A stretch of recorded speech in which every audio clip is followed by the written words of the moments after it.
Assalamu alaikum dear students. Hopefully you all will be fine. Our previous lecture was about exercises. So let's proceed this exercise. Answer the following questions with reference to context. हमें context के हिसाब से जो है वो questions के answer देने हैं. The context is he gives his harnessed bells a shake to ask if there is some mistake. So question number 1 is who is he the poet is speaking about. जो हमारे पास context है उसमें जो poet ही के बारे में बात कर रहा है वो किसके बारे में बात कर रहा है. So answer is the he about whom the poet is speaking refers to horse. Question number 2 is what is a harness. Harness क्या है. हार्नेस जो घोड़ों को लगाई जाती है लगाम देने के लिए वो क्या है. हार्नेस घोड़ों को खींचने के लिए भी इस्तेमाल की जाती है. Harness is used to control a horse. They are leather belts.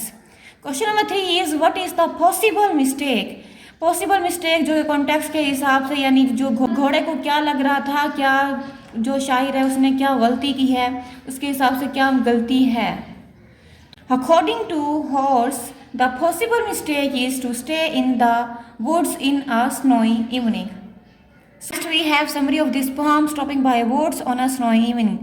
So let's start the summary of this poem. The poem Stopping by Woods on a Snowy Evening by Robert Frost is about a traveler who pauses on a cold snowy night to enjoy the beauty of nature.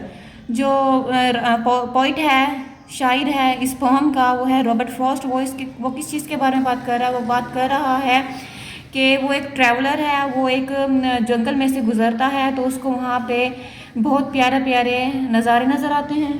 ठंडी रात है, बर्फ़बारी हो रही है और वो फितरत के इस खूबसूरत लम्हात को इंजॉय कर रहा होता है, मज़े ले रहा होता है, लुत्फ़अंदोज़ हो रहा होता है.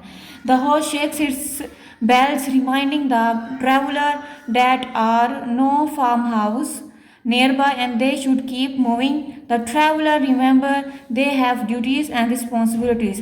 जो उसका घोड़ा उसके साथ होता है वो उसको याद करवाता है कि हमें यहाँ नहीं रुकना चाहिए, यहाँ पे कोई भी फार्म हाउस नहीं है जो हम यहाँ पे रात गुजार सकें, तो हमें यहाँ से चलना चाहिए. तो जो ट्रैवलर है उसको भी ख्याल आ जाता है कि मेरी और ज़्यादा ड्यूटीज़ हैं, मेरे जिम्मेदारियाँ हैं, मुझे उनको फुलफ़िल करना है तो मुझे चलना चाहिए.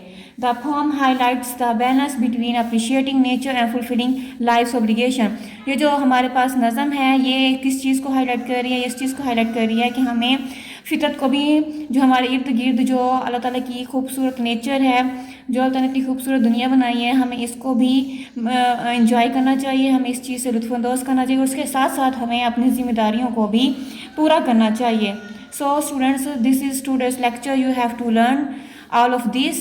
Okay, take care. Allah Hafiz.